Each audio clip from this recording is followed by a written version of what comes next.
komen. Bab 303. Saya tahu bahwa Tuan Ye memiliki beberapa keterikatan dengan Biro Seni Bela Diri Huaxia. Jika ada identitas seperti itu, saya percaya bahwa Biro Seni Bela Diri Huaxia akan sedikit takut. Saya mohon Tuan Ye. Xiang Chengdong berkata dengan penuh semangat, dia tahu betul bahwa jika dia tidak diikat dengan Chen Ye di Lembah Yawang kali ini, maka aliansi farmasi Huaxia tidak akan memiliki masa depan yang cerah. Sebagai perbandingan, pemurnian pil obat kelas 3 Guru Shao benar-benar tak tertahankan. Chen Ye berpikir sebentar, dan kemudian setuju. Oke, biarkan saya jelaskan dulu, saya tidak akan melakukan apapun untuk Yao Meng, dan saya bisa pergi kapan saja. Saat ini, ia membutuhkan sejumlah besar bahan obat untuk diolah, dan bukan hal yang buruk untuk menjalin hubungan dengan aliansi pengobatan Huaxia. Terlebih lagi, itu hanya nama palsu, itu opsional. Tapi Chen Ye tidak tahu sama sekali bahwa hanya ada dua posisi di Huaxia Pharmaceutical Alliance dengan kekuatan nyata yang mutlak. Salah satunya adalah ketua. Adapun yang terakhir, itu adalah kepala konsultan Yao Meng. Xiang Chengdong melihat bahwa Chen Ye setuju, dan matanya bersinar dengan jenis kecemerlangan yang berbeda. Farmasi, ada kesempatan. Chen Ye meninggalkan ruang pil, awalnya dia hanya ingin memetik beberapa herbal. Sekarang dia ditunjuk sebagai kepala penasihat aliansi farmasi, dia diterima. Penjarahan gila. Pada adegan ini, orang-orang Yao Meng yang menyaksikannya menganga. Hei, bunga asura itu juga diambil oleh Tuan Ye, dan hanya tersisa 3. Tidak, Soul Broken Grass juga dibawa pergi. Lihat, hanya ada 1 ginseng bulan jernih yang tersisa di lembah obat raja di sudut, dan dia juga telah menemukannya. Sial, kami telah mengolah benda ini selama hampir 100 tahun di lembah raja obat. Semua staf Liga Yao Meng pergi untuk membuat laporan kecil, tetapi Xiang Chengdong hanya meninggalkan 1 kalimat. Semua yang Tuan Ye lakukan di lembah kedokteran raja tidak dapat dihentikan. Pelanggar akan dikeluarkan dari aliansi pengobatan Tiongkok. Kalimat ini sangat berat. Sama sekali tidak apa yang staf mampu. Tiba-tiba, semua orang menjadi penasaran dengan identitas Chen Ye. Mereka hanya bisa melihat Chen Ye mengambil ramuan obat yang sangat berharga. 15 menit kemudian, Chen Ye pergi dengan puas. Dia mencari Juya dan tidak menemukan sosok, menduga Juya seharusnya berada di tempat istirahat. Sekarang dia memiliki berita tentang penjara hantu, dia tidak perlu tinggal di lembah kedokteran raja lagi. Selanjutnya, diperkirakan alkimia kedua Tuan Shao, masalah ini tidak ada hubungannya dengan dia. Chen Ye datang ke tempat istirahat dan menemukan Juya di ujung koridor. Hanya saja pada saat ini, ada seorang pria jangkung dan lurus berdiri di depan Juya, dan keduanya jelas berdebat tentang sesuatu. Alis Juya sedikit tidak senang. Chen Ye berjalan mendekat dan samar-samar mendengar tentang melemparkan pedang, seolah-olah keluarga Ju telah melanggar perjanjian. Juya, ada apa? Saat keduanya berdebat, kata Chen Ye. Pria itu secara alami memperhatikan Chen Ye, dan matanya sedikit menyipit, perilaku Chen Ye di alun-alun tadi terlalu aneh, dan dia harus takut. Namun meski begitu, dia masih berkata, Chen Ye, masalah ini tidak ada hubungannya denganmu, aku harap kamu tidak ikut campur. Aku tidak bertanya padamu, kata Chen Ye terus terang. Kemudian dia memandang Juya dan berkata dengan ringan, saya masih memiliki sesuatu untuk dilakukan. Saya tidak berencana untuk tinggal di Yawanggu. Anda dapat kembali ke kota bersama saya. Tentu saja, jika Anda ingin tinggal di sini, maka saya akan naik taksi kembali. Juya sepertinya melihat sedotan penyelamat, dan tahu bahwa Chen Ye membantunya, dan dengan cepat berkata, Tuan Ye, saya juga melalui proses datang ke Yawanggu. Karena sudah hampir sampai, saya akan mengirim Tuan. Kamu pergi. Setelah dia selesai berbicara, dia berjalan menuju Chen Ye. Mata pria itu dingin, tentu saja dia tidak akan membiarkan Juya pergi. Dia mengulurkan 5 jarinya, dia ingin meraih pergelangan tangan Juya, dan bilah angin jatuh langsung. Pria itu harus menarik tangannya dan menatap Chen Ye. Chen Ye, saya tahu bahwa Anda memiliki beberapa penelitian tentang alkimia, tetapi ini adalah keterikatan antara saya, Deng Yuanxiao dan keluarga Ju. Jika Anda mengambil tindakan, itu hanya akan merugikan Anda, tidak baik. Keluarga Ju pernah berjanji padaku untuk melemparkan pedang, tetapi sejauh ini tidak ada teks. Bagaimana Deng Yuanxiao menjelaskan kepada keluarga Deng?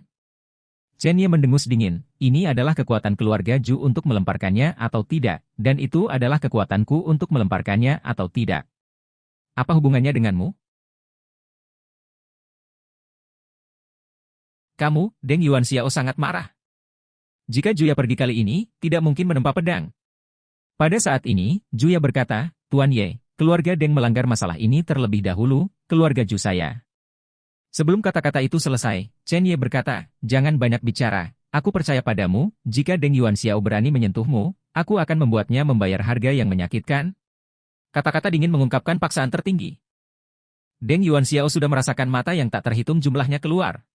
Jika tidak ada penjelasan hari ini, bagaimana dia harus berdiri di keluarga Deng di Fujian Selatan? Seseorang yang mengerti ramuan obat mungkin sedikit peduli dengan aliansi pengobatan Huaxia, tetapi di matanya itu bukan apa-apa. Chen Ye, saya ulangi, Anda sebaiknya tidak ikut campur dalam masalah ini, atau Anda akan bertanggung jawab atas konsekuensinya. Ancaman. Ancaman telanjang. Chen Ye melambaikan lengan bajunya dan berkata langsung ke Juya di sebelahnya, ayo pergi. Tepat ketika keduanya mengambil 5 langkah, embusan angin bertiup. Niat membunuh yang dingin sedang menuju Juya. Jelas bencana untuk meninggalkan Juya. Ada senyum dingin di sudut mulut Chen Ye. Melihat 5 jari Deng Yuanxiao hendak meraih bahu Juya, Chen Ye bergerak. Ditekan. Tidak ada yang mewah. Sangat sederhana. Bang! Tubuh Deng Yuanxiao langsung jatuh. Dan Chen Ye tidak bergerak sama sekali. Tapi ini baru permulaan, Chen Ye bergerak, maju selangkah, seperti harimau turun gunung, dengan kecepatan luar biasa, dan datang tepat di depan Deng Yuanxiao yang jatuh. Ubah tinju menjadi cakar dan raih pergelangan tangan lawan. Retakan. Ini sesederhana itu.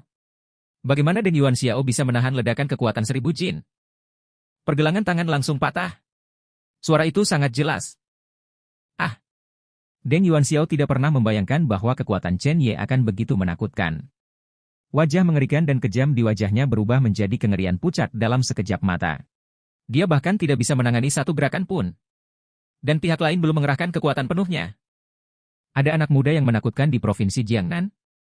Dia merong kesakitan dan jatuh ke tanah. Chen Ye berjalan selangkah demi selangkah, mengabaikan yang lain.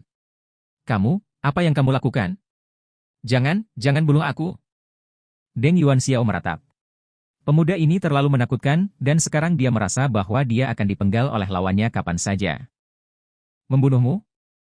Chen Ye tersenyum dingin, membunuhmu hanya mengotori tanganku. Senyum di wajahnya berubah dari dingin menjadi hangat. Ini adalah rasa dingin yang belum pernah dirasakan Deng Yuanxiao dalam hidupnya. Pada saat ini, banyak orang berkumpul. Bagaimanapun, ini adalah lembah raja kedokteran, dan kebanyakan orang diundang ke sini. Di mata mereka, perilaku Chen Ye jelas berlebihan. Setelah beberapa saat, Xiang Chendong juga bergegas, dan ketika dia melihat Chen Ye, ekspresinya menjadi sangat aneh. Bab 304. Melihat Xiang Chendong muncul, Deng Yuanxiao dengan cepat mengulurkan tangannya dan meminta bantuan, Penatua Xiang, selamatkan aku, anak ini membuat masalah di lembah Yaoang. Sebelum dia bisa selesai berbicara, Chen Ye berkata, aku baru saja memperingatkanmu, tetapi kamu tidak akan mendengarkannya sendiri. Setelah kata-kata itu jatuh, Chen Ye menginjak tubuh Deng Yuanxiao. Suara retakan tulang datang. Seolah-olah semuanya telah berubah menjadi serpihan. Mulai sekarang, kamu benar-benar hancur. Melihat adegan ini, semua orang mengira Xiang Chendong akan marah karena ini. Bagaimanapun, Chen Ye memulai di Medicine King Valley, dan ini adalah terobosan Tai Sui. Dengan karakter Xiang Chendong, Chen Ye dan Juya pasti akan diledakkan. Tetapi sesuatu yang tidak terduga terjadi pada semua orang. Xiang Chendong melirik Deng Yuanxiao dan menginstruksikan orang-orang di sekitarnya, usir orang ini. Mulai sekarang, keluarga Minan Deng tidak ada hubungannya dengan aliansi farmasi Huaxia. Keluarga Deng di selatan Fujian memberikan bantuan medis apapun. Apa? Ketika kata-kata ini keluar, semua orang tercengang. Xiang Chendong tidak hanya tidak berurusan dengan Chen Ye, tetapi secara langsung menarik garis dengan keluarga Deng di Fujian Selatan. Dia bahkan mengusir Deng Yuanxiao dari lembah Yaoang. Langkah ini seperti menunjukkan niat baik kepada Chen Ye. Pada saat ini, Chen Ye dan Juya, yang merupakan pihak, diam-diam pergi. Seseorang melihat dua punggung yang jauh, dan hatinya sangat terkejut.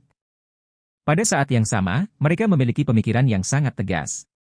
Lebih baik menyinggung Raja Neraka daripada menyinggung Chen Ye. Di luar lembah Raja Kedokteran, Juya masuk ke mobil dengan kaget, dadanya sedikit naik turun. Ombaknya luar biasa, dan jurang di dada juga sangat jernih, yang membuat orang berimajinasi. Dia melirik Chen Ye di belakangnya, wajahnya memerah karena alasan yang tidak diketahui. Pahlawan itu sedih untuk level kecantikan, tetapi betapa mudahnya kecantikan untuk melewati level pahlawan. Hanya beberapa hal tentang Yaoanggu, sosok Chen Ye sangat tinggi di hati Juya. Dia menggigit bibir merahnya dengan ringan, berharap dia bisa langsung pergi ke kursi belakang untuk menempati pria ini.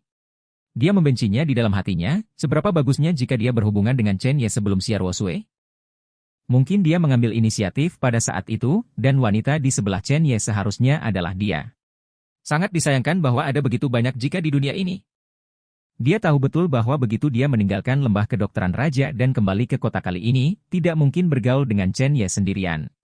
Baru saja, Chen Ye membantunya dari sudut pandang seorang teman, bukan karena dia tertarik padanya. Pada saat ini, dia terjerat secara ekstrim. Penampilan dan temperamennya tidak jauh berbeda dengan Xiao Sui. Jika dia mengambil inisiatif, apakah Tuan Ye akan menolak? Melihat Chen Ye duduk di belakang dengan mata tertutup, dia mengertakkan gigi, membuka pintu pengemudi, dan datang ke belakang. Chen Ye secara alami mendengar gerakan itu, dan begitu dia membuka matanya, dia menemukan Juya duduk di sampingnya. Kamu tidak enak badan? Mengapa wajahmu begitu panas? Tuan Ye, aku... Juya ragu-ragu selama beberapa detik dan mengisyaratkan, gadis kecil itu ingin berterima kasih kepada Tuan Ye atas tembakannya barusan.